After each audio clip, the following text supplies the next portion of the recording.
Baik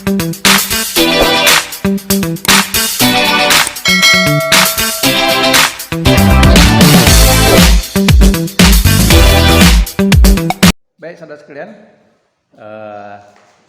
ini pertemuan kita yang kelima, benar? Ya, pertemuan kita yang kelima. Saya ingatkan pada Anda sekali lagi, saya ulang dulu nih. Ada 3 teori yang kita pelajari. Menurut saya itu masih ada yang belum paham betul. Teorinya apa?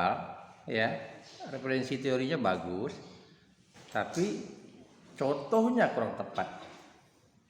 Nanti Anda lihat kalau ada kontennya saya komen. Tidak tahu si lokal A, lokal B, lokal C.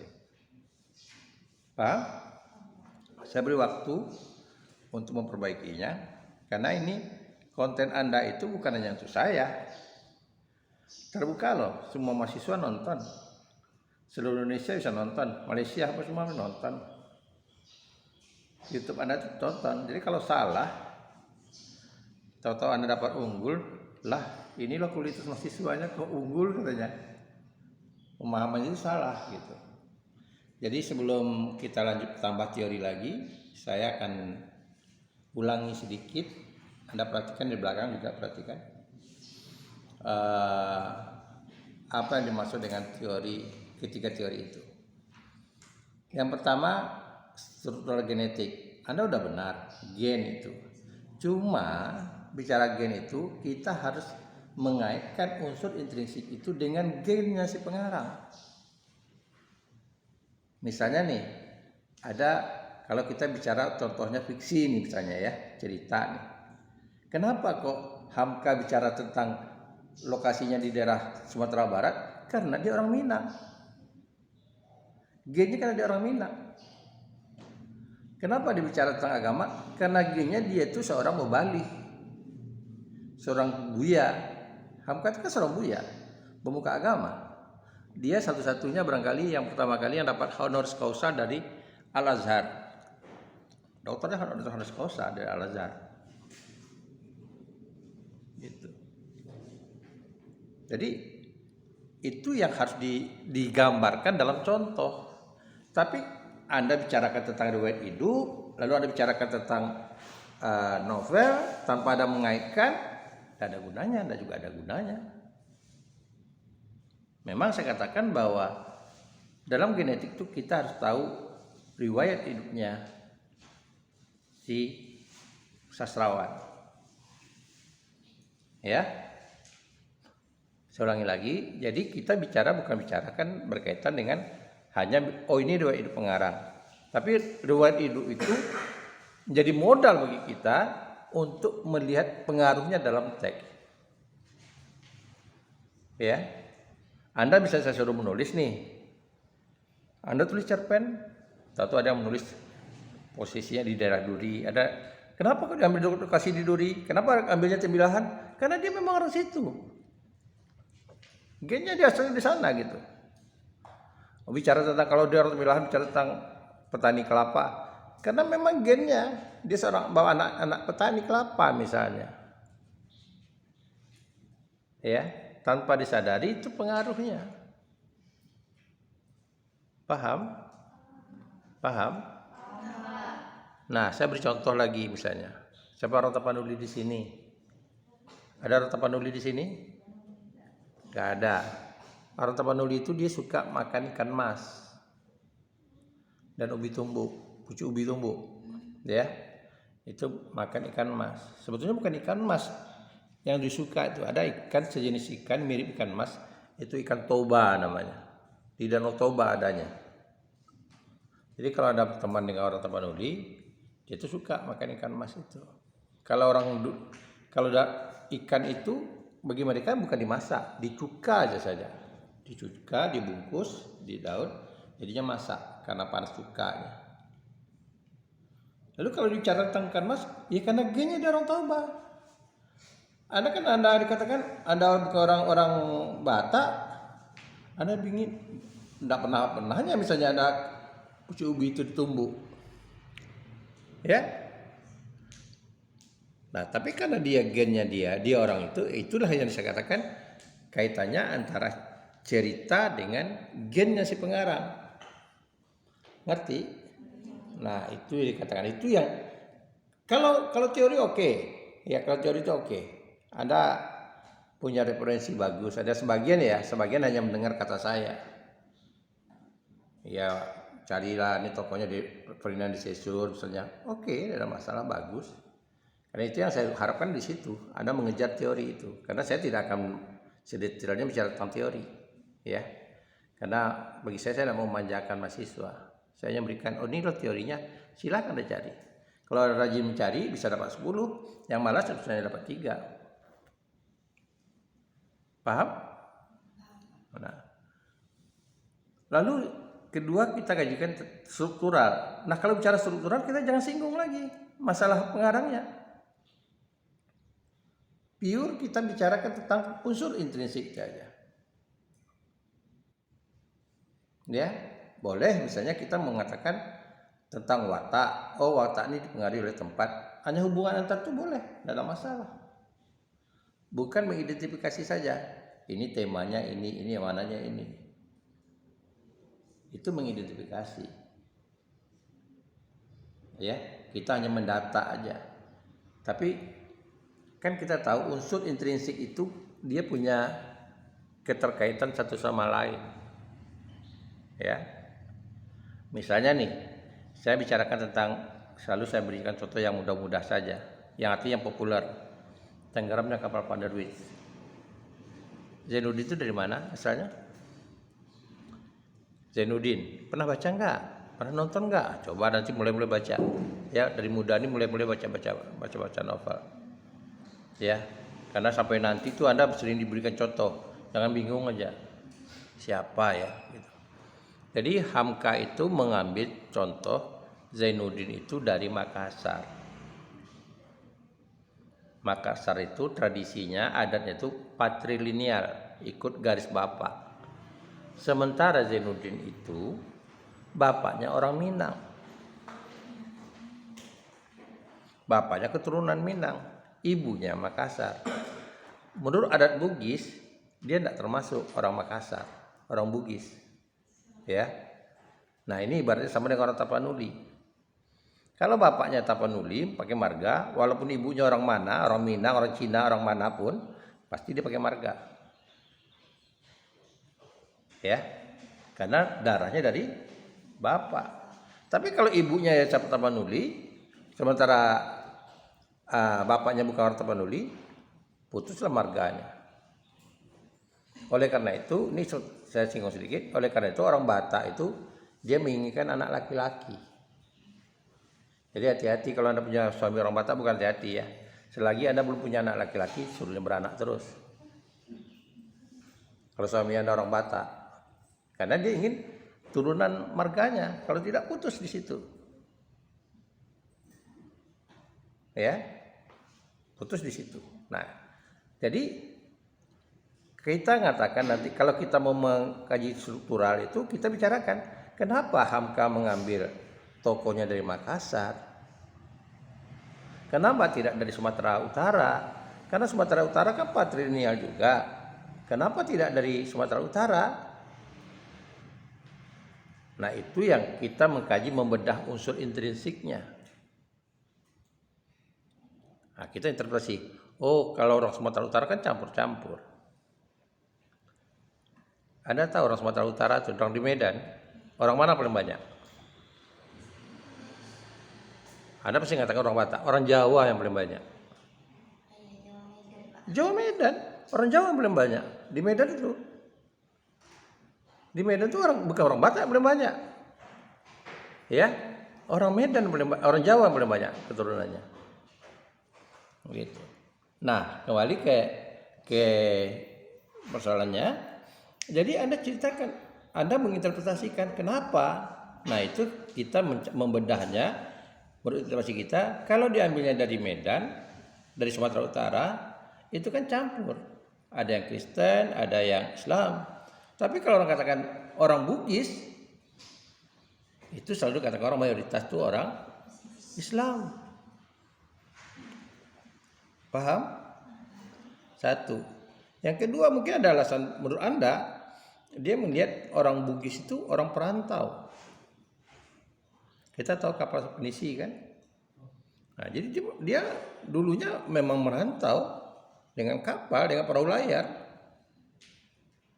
gitu. Kalau diambil dari Riau, memang orang Riau tuh Melayu identik Islam. Ya, yang pertama dulunya Riau itu gabung, namanya Sumatera Tengah. Satu, yang kedua patriotismenya itu tidak nampak. Ya, perjuangan dia mencari identitas itu tak tampak. Banyak hal lagi yang bisa kita interpretasikan. Kenapa? Jadi kalau kita bicara tentang teori struktural, yang mau kita bicarakan unsur intrinsiknya bukan unsurnya ini, tapi kenapa unsurnya ini. Ya, paham? Nah, jadi harusnya begitu berpikir. Kenapa kok begini? Harus kita secara kritis. Itu namanya kita menginterpretasikan, menafsirkan.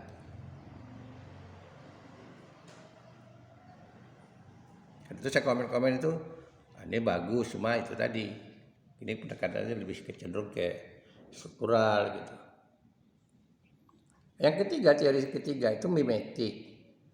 Mimetik itu kan tahu, kata mimetik itu bahwa bagaimana anggapan bahwa peristiwa ya atau sastra itu cerminan dari peristiwa yang ada dalam masyarakat. Anda harus buktikan peristiwa apa, ya.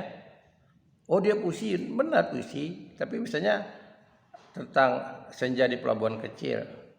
Nah, Anda buktikan bahwa itu tuh inspirasinya dari sebuah pelabuhan yang kecil. Pada masa itu sepinya, orang tidak lagi ke laut gitu. Jadi bedanya di situ, ketika bicara di situ. Anda kaitkan misalnya antara tempat dengan unsur atau antara unsur peristiwa dengan unsur yang ada dalam karya puisi itu. Ya, gitu. Jadi tidak selalu kita mengambil ini cocok di sini. Ya, kita harus baca dulu karya sastra. Nantinya ya kalau udah belajar teori, kita baca dulu teori-teori itu. Nah, ini cocoknya teori apa yang kita pakai. Tidak semua teori ya yang menonjolnya teori ini cocoknya kita pakai teori siapa gitu. Paham? Nah, kalau nggak paham saya nggak tambah lagi teorinya. Cukup 3 itu aja. Padahal banyak teori lain. Baik. Sekarang hari ini kita bicara tentang teori namanya teori semiotika. Semiotika.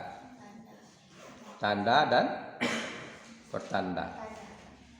Jadi dalam masyarakat kita, saya berikan pengantar sebelum Anda cari.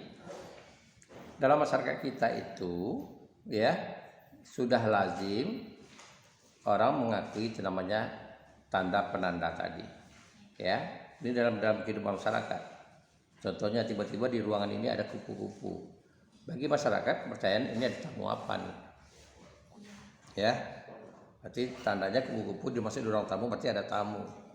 Nah, itu penandanya apa? Kupu-kupu. Pertandanya tafsiran pemahaman orang. Nah, jadi di dalam dunia sastra juga kita akan menjumpai namanya tanda dan pertanda tadi. Ya. Akan dipahami itu. Bahwa itu ada 3 bentuk. Kita tidak terlalu mendalam ya tentang simbol itu. Tapi dalam sastra itu lebih bicara tentang indeks, ikon, dan simbol. Nah, nanti yang harus Anda pahami, harus Anda cari apa itu indeks, apa itu ikon, apa itu simbol. Ya, nanti Anda bisa terapkan nanti di dalam karya sastra. Ya, cari dulu semiotika itu. Apa itu teori semiotika itu? Anda cari. Belajar dulu pagi-pagi, cari dulu di apa itu, ya, semiotika itu apa, teori semiotika.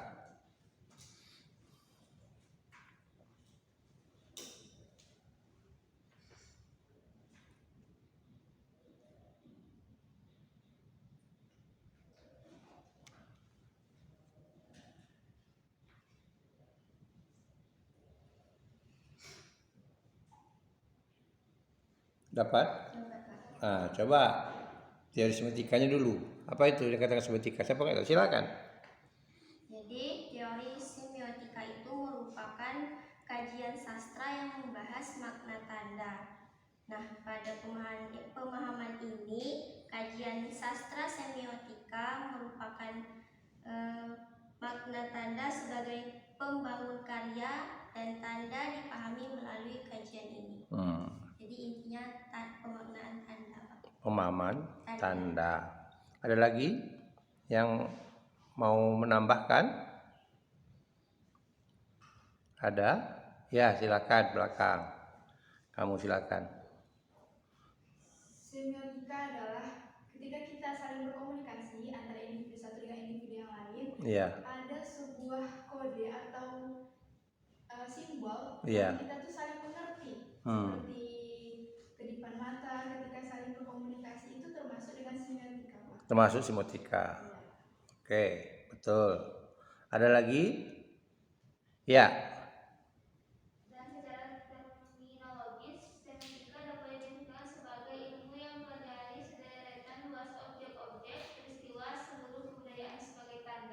Sebagai tanda. Jadi ada tanda, ya, tanda ini kan harus dipahami. Kenapa diberikan tanda? Ya karena itu ada maknanya, ada penandanya.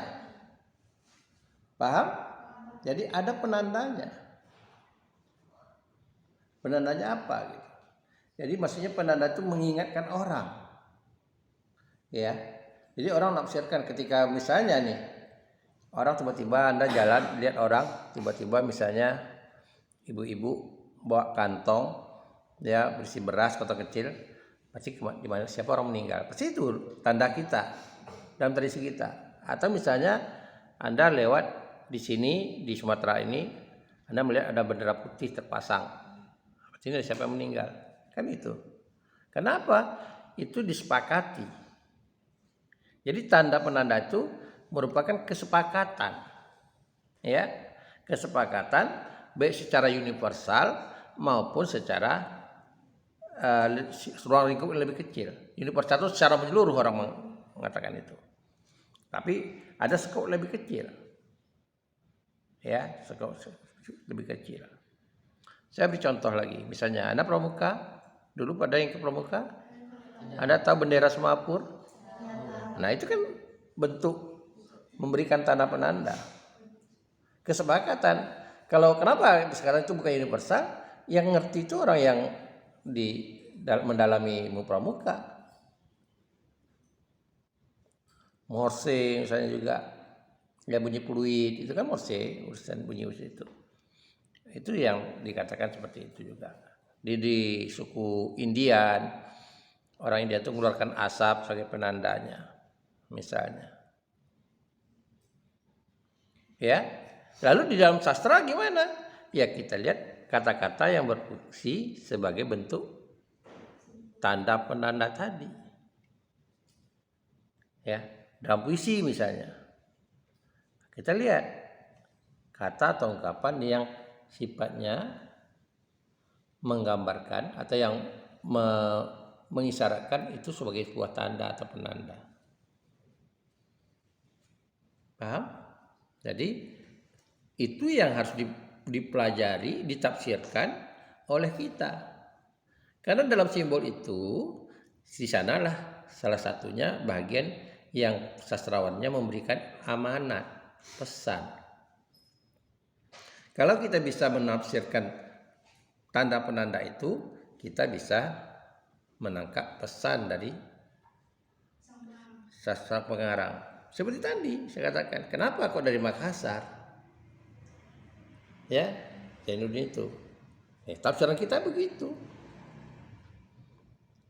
Karena di Makassar identik orang Islam seluruhnya. Gitu.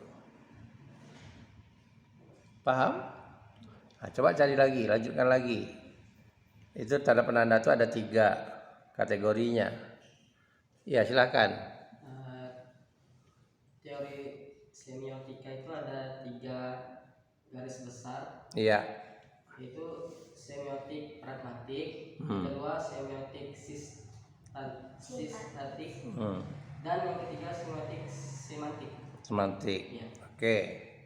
Tapi yang kita mau bicarakan ini statusnya indeks, icon, dan simbol. Coba cari indeks, icon, dan simbol.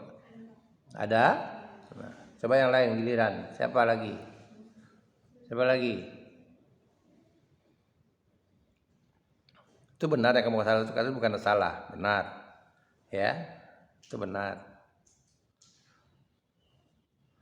Apa itu indeks?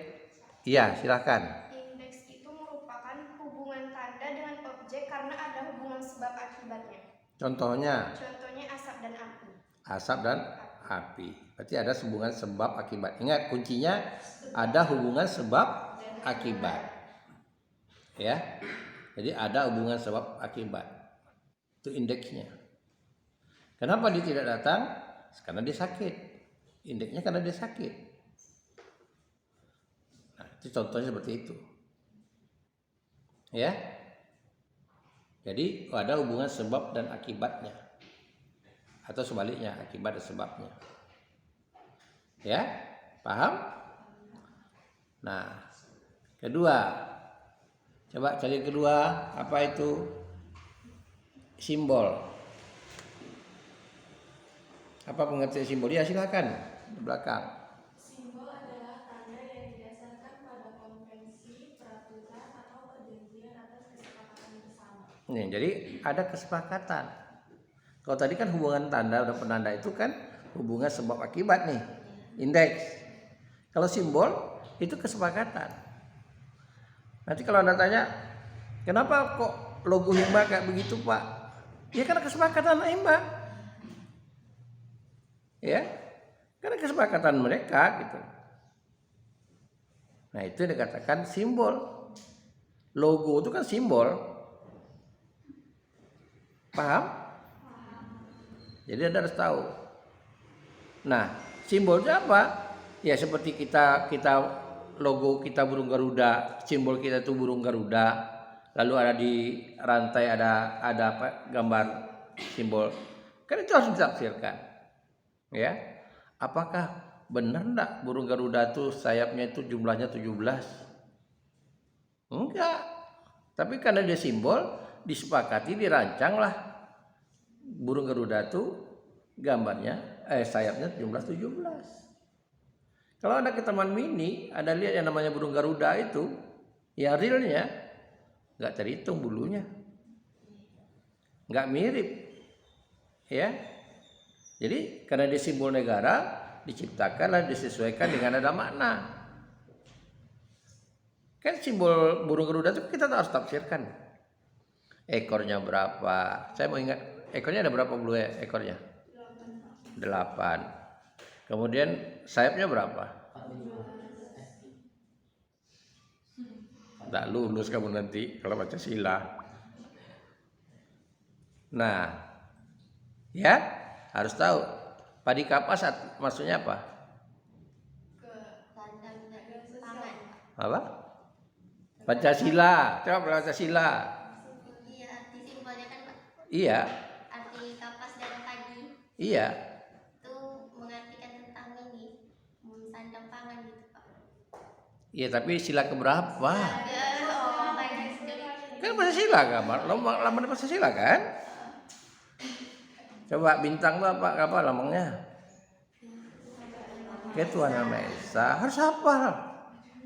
Ya jangan nanti Anda enggak hafal. Paham? Itu dalam arti real, benda. Ya, termasuk indeks tadi. Ada berupa benda. Bagaimana pula dalam bentuk karya sastra. Nah, itu harus cari. Ini harus tafsirkan. Kategorinya simbol, indeks atau ikon. Nah, kemudian ikon terakhir. Siapa menjelaskan? Iya, silakan. Nah, siapa dulu? Yang tengah, silakan. Icon adalah gambaran visual yang memiliki kemiripan antara bentuk tanda dan objek yang dituduhkan.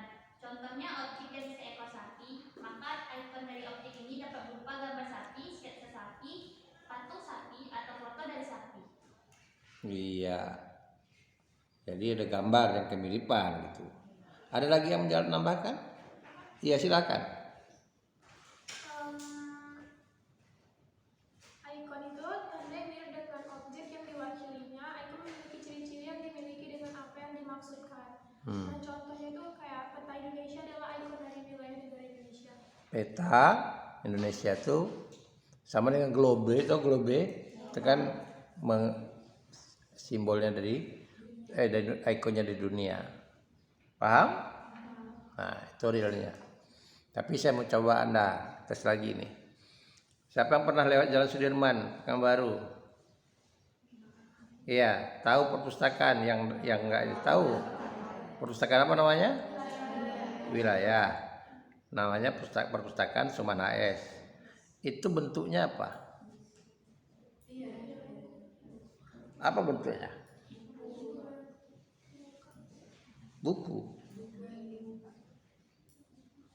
Coba, apa bentuknya? Buku, enggak benar. Bentuknya tuh rehal. Oh, tahu rehal? Pengganjak. Tempat kalau orang baca Quran itu kan ada papanya itu namanya rehal. Ya.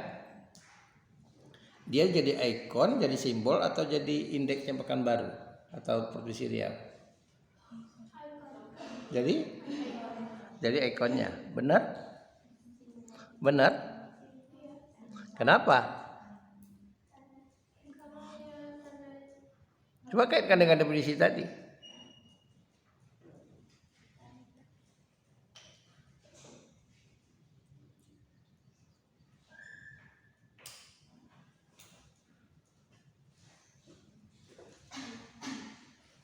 Coba.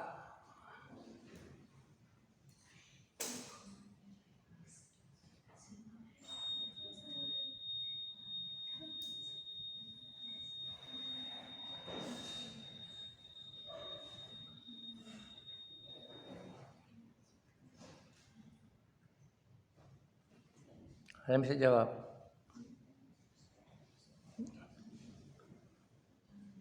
Ya. Apa? Kenapa ikon?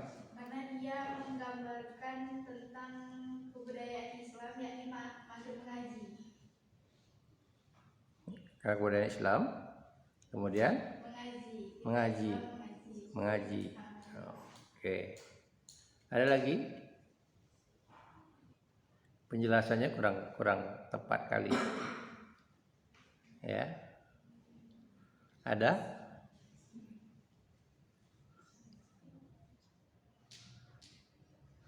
Kita boleh nafsirkan dia bermacam-macam, silakan.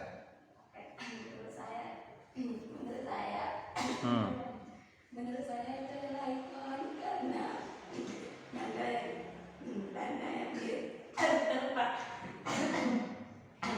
Menurut saya itu adalah ikon karena dari tanda yang seperti itu, tanda seperti buku terbuka. Makanya itu artinya ikon karena tanda yang mirip dengan objek yang diwakilinya. Kan itu kayak buku yang sedang dibaca gitu. Makanya dia jadi ikon. Oh gitu. Dia rehal beda dengan buku. Rehal itu penumpang. Jadi dia dengan objeknya itu karena pustaka tempat membaca.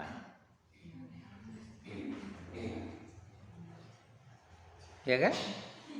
Ada enggak perpustakaan itu tempat tidur? Enggak kan, orang kesana kan membaca.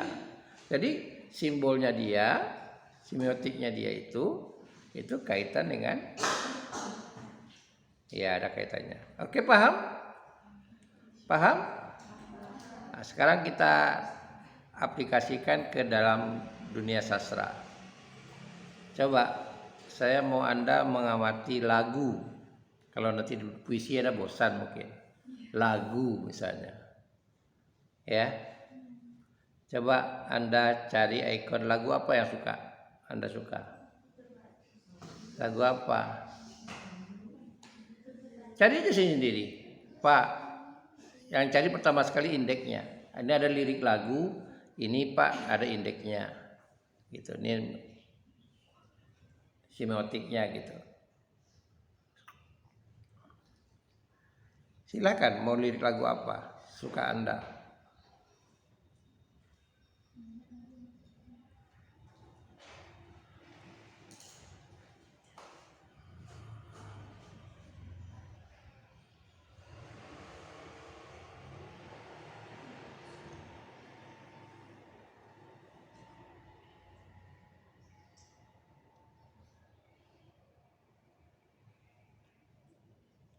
Nah, oke, saya putuskan lagu Marsnya Mahasiswa. Apa? Apa lagunya? Apa? Apa? Lagunya bisa Anda diajarkan apa? Engkau ya? Lagu tentang Mars Mahasiswa apa? Apa? Masa nggak tahu? Biasanya kalau ada acara kan kalian disuruh nyanyi itu. Engkau apa? Iya, coba nyanyikan dulu.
Oke, sekarang Anda ingat-ingat kata-kata itu, yang mana yang ada unsur semiotiknya?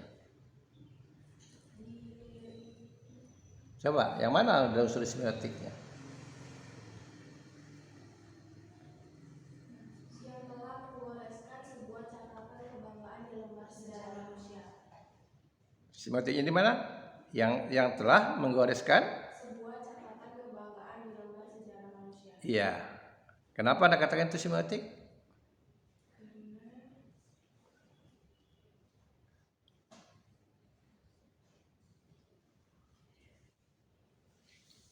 Itu benar, Anda katakan itu semiotik. Lalu, kenapa Anda katakan itu semiotik?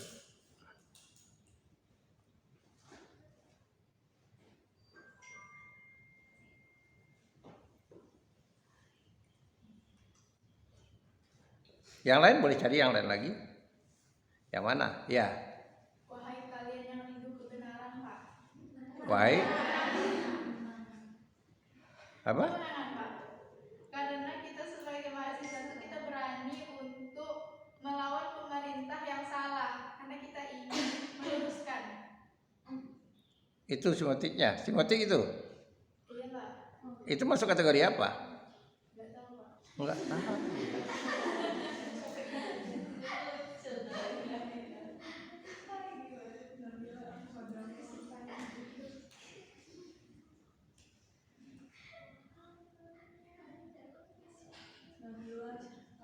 Ada lagi?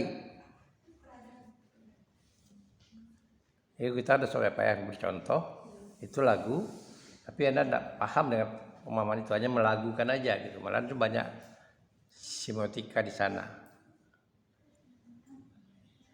Coba apa lagi? Ya. Yang tadi kepada pewaris peradaban yang telah menggoreskan sebuah catatan kebanggaan di lembar sejarah manusia.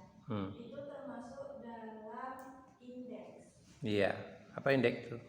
Indeks itu tadi hubungan sebab akibat. Kenapa Anda katakan itu indeks? Karena pemerintah dia mengakibatkan kekecewaan pada masyarakat. Yang dimaksud di sana pemerintah atau mahasiswa? Apa urusan dengan pemerintah? Iya, tadi yang diri kamu itu tuh mana itu pemerintah atau mahasiswa? Pewaris tadi itu.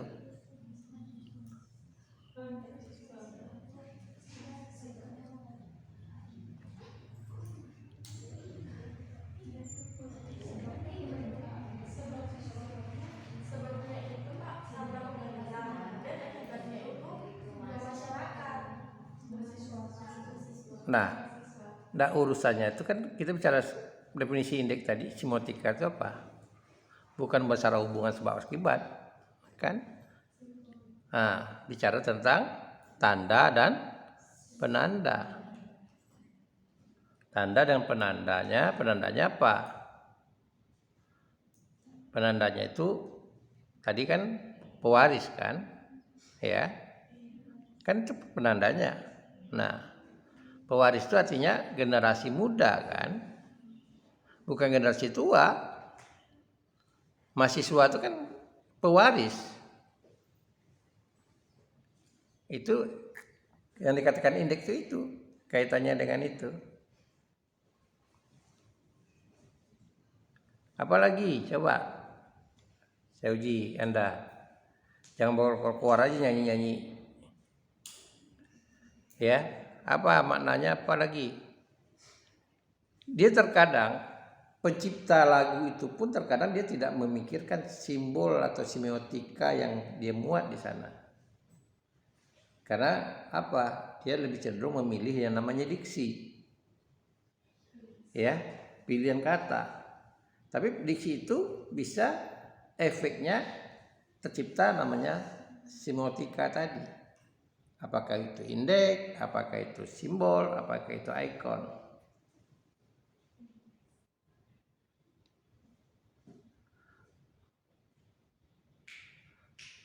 Nah, jadi itu yang harus kita paham ya. Itulah cara kita menafsirkan puisi. Ya, ini kalau puisi ini. Misalnya ada kata di persimpangan jalan. Kan bingung kalau persimpangan jalan, seperti orang bingung kan? Mau ke kiri atau mau ke kanan? Tadi pagi saya melihat tuh ada orang tua bawa mahasiswa di UIN baru. Ketika saya menunggu kalian, tiba-tiba dia berdiri. Mau ke kiri atau mau ke kanan atau terus, karena kan depan rumah saya itu kan simpang, dia tidak tahu jalan ke UIN mana gitu. Nah, itu yang dikatakan orang bingung itu kan selalu itu diibaratkan didetikkan orang di persimpangan jalan, tidak tahu arah jalannya ya, karena ada tanda-tandanya. Nah, itu tadi salah satu diantaranya bentuk semiotika tadi. Paham? Nah, termasuk misalnya rindu kemenangan. Itu dimaksudkan indeks atau ikon atau simbol? Hah? Apa? Kenapa simbol? Nggak tahu. Coba apa? Kaitkannya dengan makna sebelumnya.